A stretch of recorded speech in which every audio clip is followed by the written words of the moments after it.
சம்மந்தி இந்தாங்க சம்மந்தி 10,000 பணம் அப்படின்னு கையில் கொண்டு வந்து கொடுக்குறாங்க மாணிக்கம். ஏது சம்மந்தி இந்த பணம் அப்படின்னு சொல்லி கேட்க, என்ன சம்மந்தி நீங்கள் இந்த அவருக்கு கடன் கொடுத்துருந்தீங்களாம்ல, அவர் தான் பணத்தை கொண்டு வந்து எங்கிட்ட கொடுத்துட்டு போனாருன்னு சொல்லி 2 நாளில் எங்கள் தங்கமேல் கிட்ட சொன்ன மாதிரி திருப்பி கொடுக்குறாங்க. அதை இங்கே பாண்டியனை வாங்கிக்கிறாங்க. அப்படியே சம்மந்தி, கடையில் யாரும் இல்லாதப்ப வந்தார், அதை நான் வாங்கி பத்திரமா வச்சுருந்தேன். கடைசி பார்த்தா அதை நான் மறந்தே போயிட்டேன் சம்மந்தி. இந்தாங்க சம்மந்தி அப்படின்னு சொல்லி கொடுக்க, அப்பா பணத்தை கொண்டு வந்ததை கொடுத்ததை நினச்சி ரொம்ப சந்தோஷத்தில் நின்றுட்டு இருக்காங்க எங்கள் தங்கமேலும். அப்பாடா ஒரு வழியாக அப்பா கொடுத்துட்டார், இனி எந்த பிரச்சனையும் இல்லைன்னு தங்கமேல் நின்றுட்டு இருக்காங்க. சரிங்க சம்பந்தி, நீங்கள் கடையை பார்த்துக்கோங்க, நான் வெளியே போயிட்டு வரேன்னு சொல்லி பாண்டியன் கிளம்புறாங்க.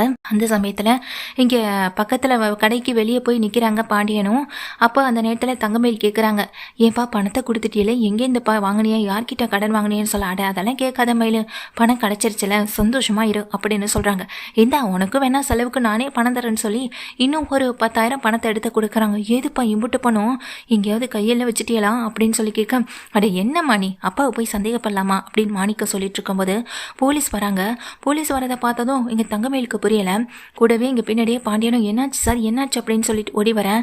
பின்னாடி சக்திவேல் முத்துவேல் எங்கள் குமார் 3 பேர் வராங்க. சார் என்னாச்சு சார், ஏதாவது பிரச்சனை அப்படின்னு சொல்லி கேட்க, இவருடைய பணத்தை காணும், பைக்கில் வச்சிருந்த பணத்தை இவர் தான் எடுத்திருக்காருன்னு சொல்லி கம்ப்ளைண்ட் கொடுத்துருக்காங்க. அதான் கையும் களமாக பிடிச்சிட்டு போகலான்னு வந்தோம் அப்படின்னு சொல்ல, சார் இவங்களுக்கு வேற வேலையே இல்லை சார், இவங்க என் மனைவியுடைய அண்ணனுக்கு தான் தேவையில்லாத பிரச்சனை, 30 வருஷப்பாக எப்படி வெளிக்காட்டுறதுன்னு தெரியாம தான் சார் இப்பெல்லாம் பண்ணிட்டு இருக்காங்க. சார் நீங்கள் தான் ஏற்கனவே இந்த மாதிரி பஞ்சாயத்துக்கு வந்திருக்கீங்களே, ஒரு தடவை இவரை தானே அவங்க வீட்டில் திருட வந்தான்னு சொல்லி கட்டி வச்சு பெரிய பிரச்சனை ஏற்படுத்தினாங்க சார், மறந்துட்டுவீங்களா அப்படின்னு சொல்லி கேட்க, இல்லை சார் அதெல்லாம் நான் மறக்கலை, அப்போது ப்ரூஃப் உங்கள் பக்கம் இருந்துச்சு, அதனால் நானும் அதை நம்பி அவர் மேலே எந்த தப்பு இல்லைன்னு விட்டுட்டு போனேன். ஆனால் இப்போ ஆதாரம் அவங்க பக்கம் இருக்குது, இப்போ அந்த ஆதாரத்தை வச்சு நான் கைது பண்ணி தானே ஆகணும் அப்படின்னு போலீஸ் சொல்லும்போது, இதை கேட்ட பாண்டியனுக்கு ஒன்றும் புரியலை. என்ன ஆதாரம், என்ன சொல்கிறீங்க நீங்கள் அப்படின்னு கேட்க, பழனிவேல் எல்லாருமே வந்து நிற்கிறாங்க, சரவணன் வரைக்கும். சரவணனும் பழனியும் அப்போ தான் டெலிவரி முடிச்சுட்டு வராங்க.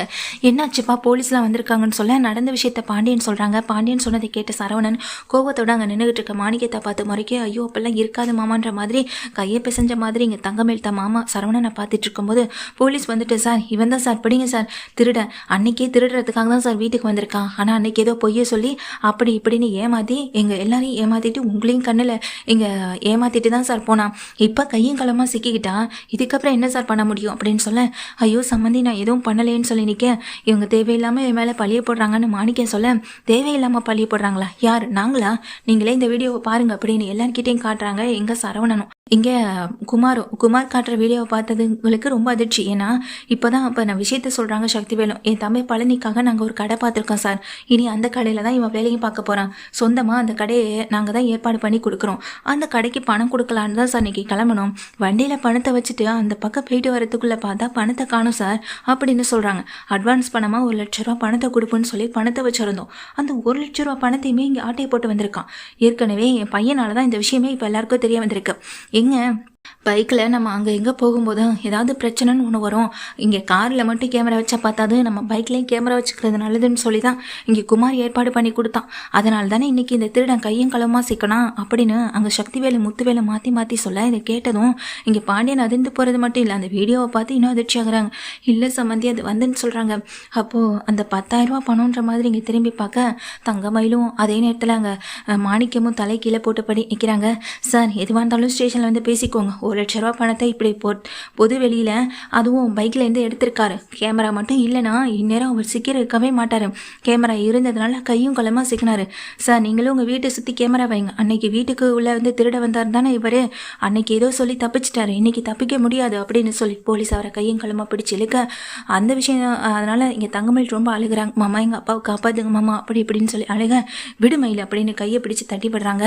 அங்கே அவரை கைது பண்ணி கூட்டிகிட்டு போக தங்கமயில் பின்னாடியே ஓடுறாங்க. மாமா எங்கள் அப்பாவை எப்படியாவது காப்பாற்றுக்கோமான்னு சொல்ல, நான் என்னப்பா பண்ண முடியும், உங்கள் அப்பா இப்படிப்பட்ட திருட்டு வேலையை பாப்பான்னு நான் என்ன நினச்சா பார்த்தேன், அதுவும் இல்லாமல் யார்கிட்ட போய் கை வச்சிருக்கார் பாரு, இனிமேல் அந்த வீட்டு ஆளுங்க நம்மளை இன்னும் தரக்குறைவாகவும் அசிங்கமாகவும் நினைப்பாங்க, இப்போ முழுக்க உங்கள் அப்பாவால் தான் நமக்கு அசிங்கமே, அவர் ஏன் இதெல்லாம் பண்ணார் அப்படின்னு சொல்லிட்டு எங்கள் தங்கமையில பார்த்து திட்டிட்டு பாண்டியன் ரொம்ப கோவமாக கடையை விட்டு கிளம்பி போக, இப்போ உனக்கு சந்தோஷமா?